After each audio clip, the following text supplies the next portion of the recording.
Welcome to Introspection, the podcast about moving from grief to growth. I'm Amy Lindner Lesser, your host. Introspection started out as a podcast about hospitality, innkeeping, and innkeepers. After about a year, I realized that my life and interests have morphed from hospitality to helping others navigate from grief and loss to growth and living. In this new version of Introspection, I will be talking about my personal experiences with loss, and there are quite a few, what I've learned along the way through my professional training, as well as from my coaching experiences. I'll also be bringing in guests to share interesting ideas.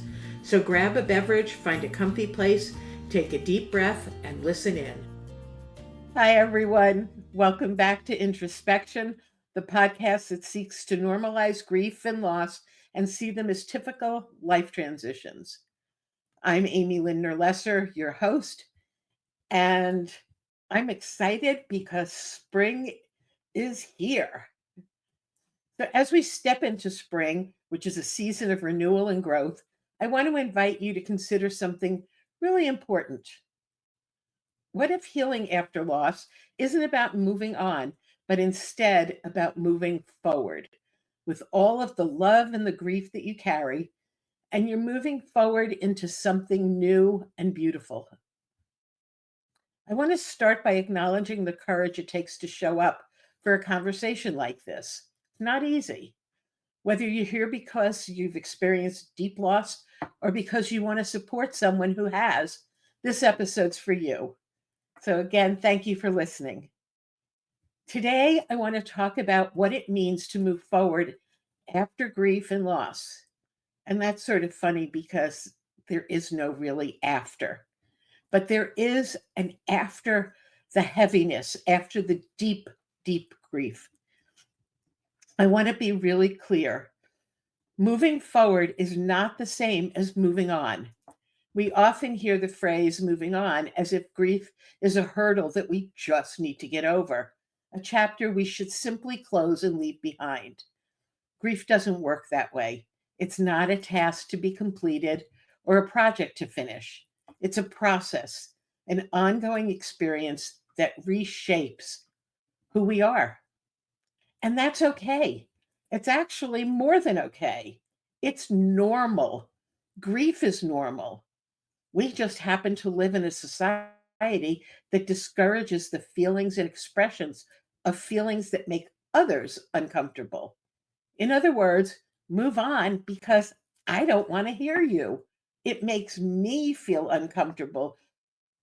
I don't want to have to be around you if you're crying. Can't you just move on? No. The reality is we can't move on. Grief is a testament to love, the love you have for the person or the life that you lost. And it doesn't just disappear, it stays with you.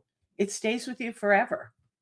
And moving forward is about learning to carry that love with you into a new chapter, not leaving it behind, but integrating it into your ongoing story. And the reality is that the chapter never ends. It just incorporates, just like a storyline, into the next one. And our lives build on that. Why am I talking about this as we enter spring? Well, spring itself is a beautiful metaphor for this journey. After the cold, harsh stillness of winter and darkness, the world begins to thaw. New growth appears, not replacing what was lost, but growing alongside it. The trees that appeared barren and lifeless aren't gone. They're simply transforming. Just like my backyard that was covered with 6 inches of snow last week. And as of today's recording, there's none. But like grief, the snow can appear again. We usually in the Northeast have at least one more snow in March, and it's usually a doozy, and sometimes even as late as May. It doesn't last. Like grief and like the surge of emotion when you're having a grief attack, but it's there. It's always there. Spring invites us to do the same, to allow ourselves to thaw, to let new growth and possibilities take root, even as we honor what we've lost. It's not about pretending that the winter didn't happen. It's about acknowledging that winter and choosing to grow anyway.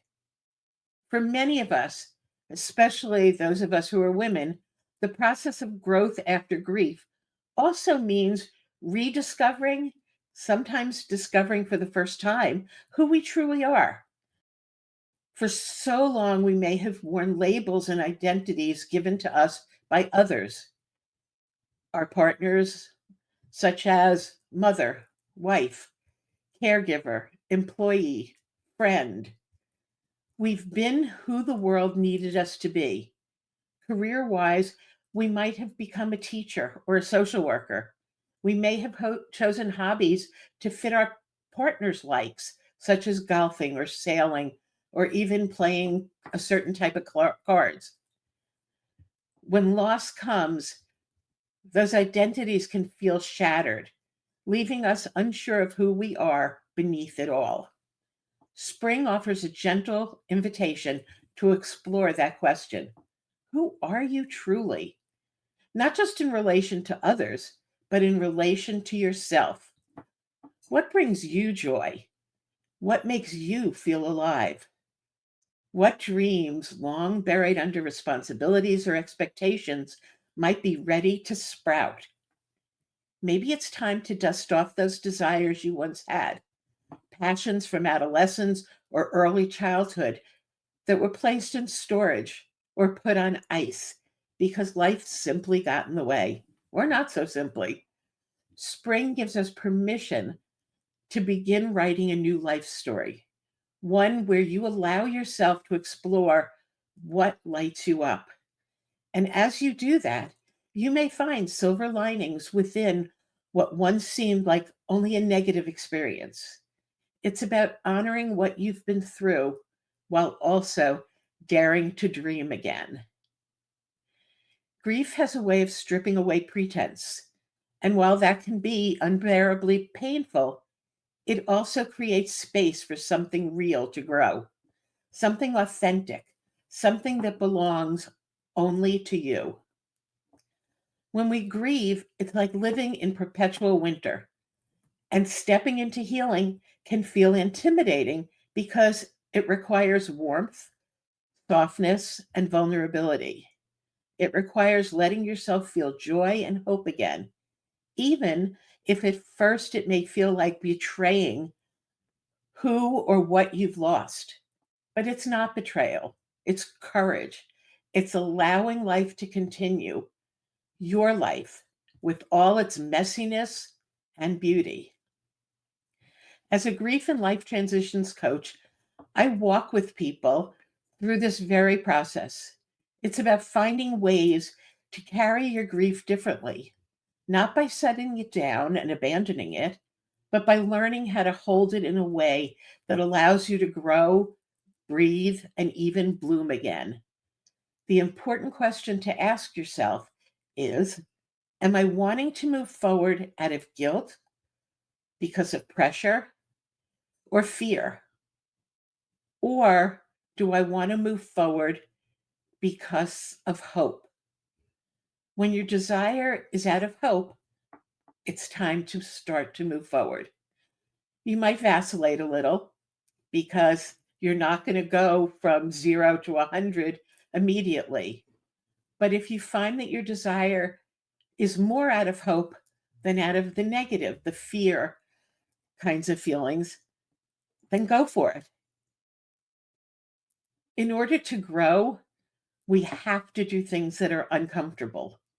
We have to do the hard things, because if we remain in the same place that we're at, growth can't happen. If you look at yourself in a year from now and you're still in that same spot, you haven't grown, you haven't changed. And how are you going to feel? So when the pain of remaining the same, remaining in that same spot is bigger than the discomfort about moving forward, it's time to move forward. I'm not here to sell you a magic solution or pretend that healing is fast or easy, but I do want you to know that healing is possible. Moving forward while holding your grief with tenderness is not only possible, it's your right. And I might even say it's your responsibility to yourself. Think about an injury you've had. Grief is sort of like the scar that may appear after surgery or after an injury. It never completely goes away. It's there. There are reminders. But we don't think about the surgical scar. We don't think about the scar from the burn or the cut or the skin knee, except every once in a while. And when we do, it's okay. It's okay. It's with us. As we move into spring, I invite you to consider what healing could look like for you. Maybe it's finding small moments of joy. Maybe it's allowing yourself to be supported by friends, by family, by a life coach, or someone else. Give yourself permission to grow, even when part of you still feels the chill of winter.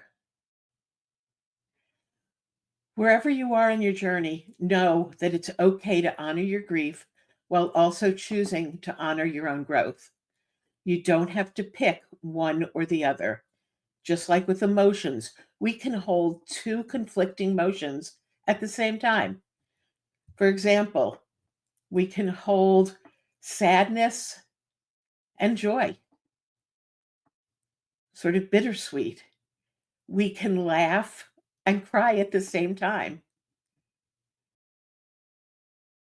So thank you for listening today, for sharing this space with me, and for being willing to walk this path of healing in your own way, at your own pace. Remember, spring is here and new life is waiting to bloom within you and all around you. As always, if this podcast resonates with you, please share it with a friend and reach out to me when you're feeling ready to bloom. The link to schedule a free call is on the notes that follow. Thank you.